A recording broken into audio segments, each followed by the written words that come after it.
right here from New York City, where the Royals are playing the New York Yankees, a guy native to the area, Eric Hosmer. How are you, Eric? Good, Rick. How you doing, man? I'm doing great.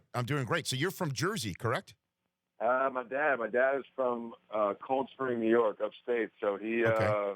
He's got a bunch of family that lives out there. So, we would come up here all the time in the summer as a kid and go visit them. So I'm definitely familiar with the area. Okay. So who did you grow up being a fan of?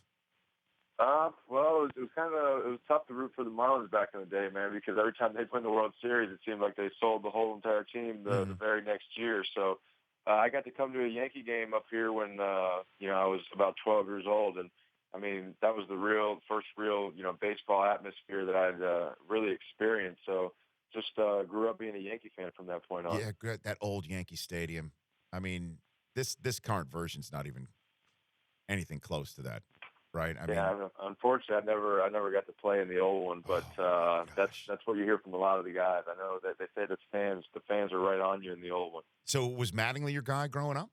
Is that who you? Yeah, Donnie baseball, and then after that, Tino Martinez was definitely the guy I looked up to, being the first baseman, and of course Jeter, man, just the way that he competes and the way he went about his business, you can't help but not be a fan of that guy. Yeah, I know. Well, and now you are somebody who represents a lot of those guys, Eric. Just hearing how people talk about you and how fans in Kansas City feel about you, and your general manager, for crying out loud, has your jersey up on his wall because he says that you were the first piece to this championship team from last year.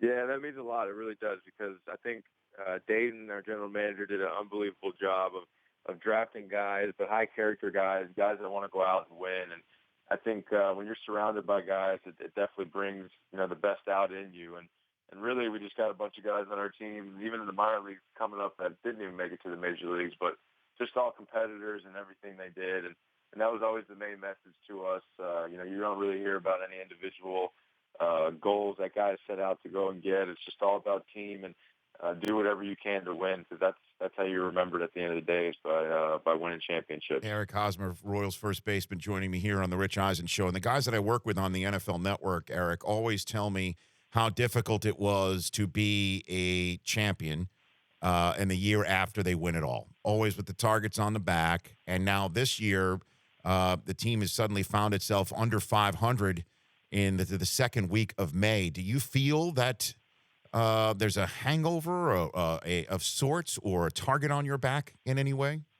No, I just think it's a different kind of feel for us this year. The year we lost in San Francisco, we came back the next year, and you really don't know as a player if you're ever going to have that opportunity to get back and come so close to winning a world championship again. So we played with that, and we played with that in us, knowing that in this game, you don't know how long the team's going to stay together, and we have another opportunity of making a run at this thing. So we got to make the most of it. And, it's definitely been a little different this year. We haven't started out the way we'd like to, but I still think that the way that we go out there and compete, that, guys are going to get hot. It's still early, and, we've all been around baseball a long time and know how long the season this is. So I just think it's only a matter of time before we get too hot, or we get hot, because we got too much talent in that team and that locker room not to succeed.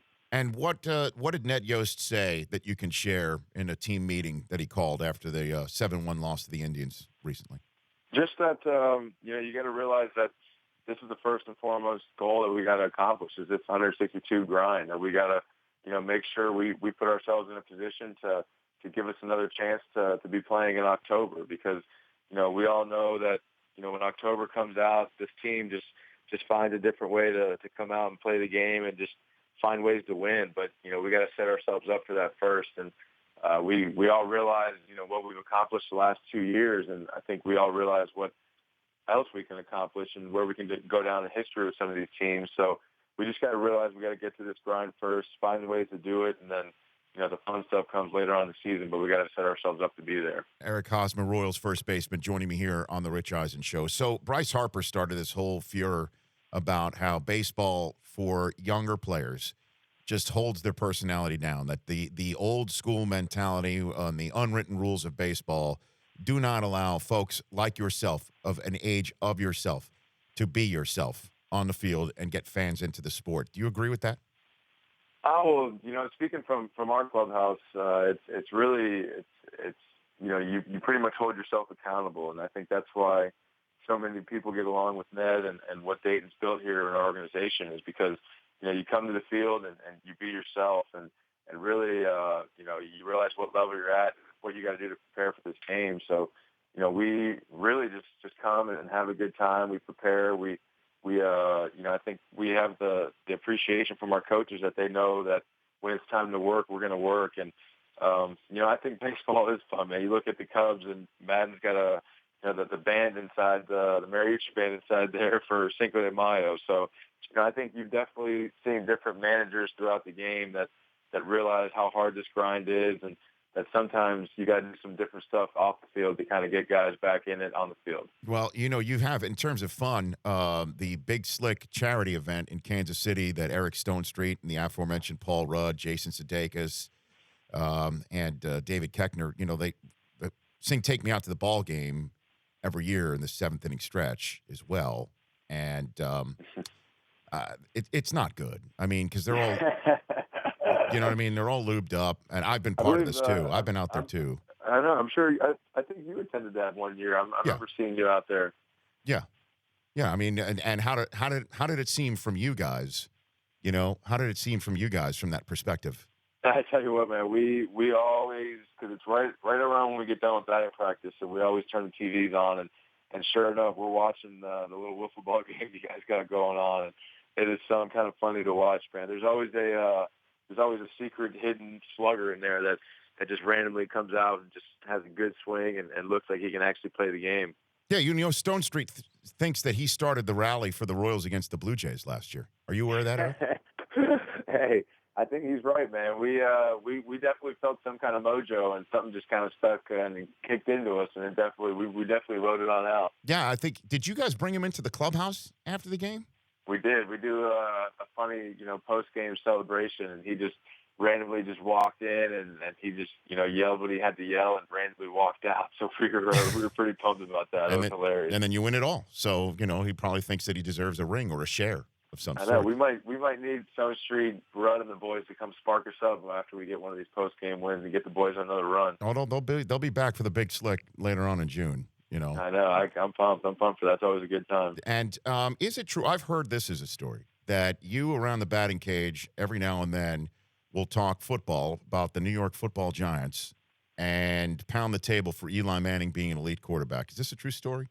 Oh man, I go to bat for that guy. He just doesn't understand. Me and Kane, we have our football discussions, and he's a big Cowboy fan. So, of course, we go at it from time to time. And it was funny. There was one time where, during batting practice, we were playing the Rangers, and the clubbies were inside, and we had this discussion going, and they actually came out and were involved in our stretch because the discussion was still going. So I've gone to bat for Eli plenty of times. He's a winner, and that's what we talked about earlier. But I mean, you guys would be surprised how big of a hit fantasy football is for our clubhouse. Okay, now let's get into this then. So explain to me the Royals Fantasy Football League. Who's the commissioner of this league? So the commissioner is Dave Holtzman. He actually works for Fox Sports Kansas City. And okay.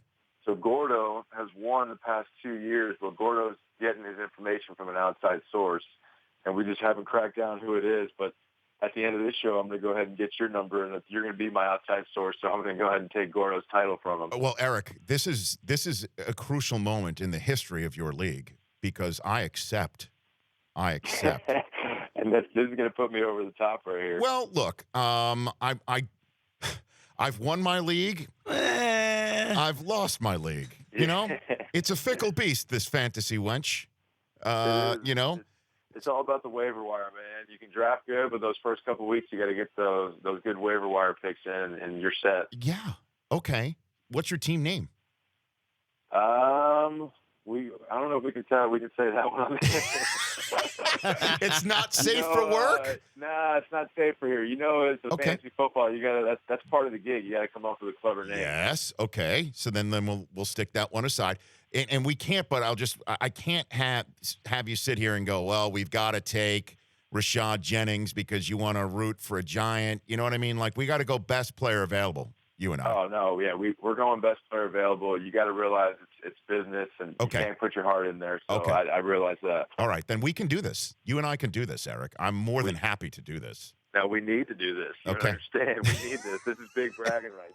And so Alex Gordon is getting somebody outside. Could it be Schefter? Who is that? Who do you think? Is it a Chief? Is it a Kansas City Chief? I know you guys pretty much share a complex there. It's got to be. I think rumor has it it's a brother-in-law that's really really intelligent when it comes to football, but he might be getting it from somebody else too. So we need Schefter to get some news on that.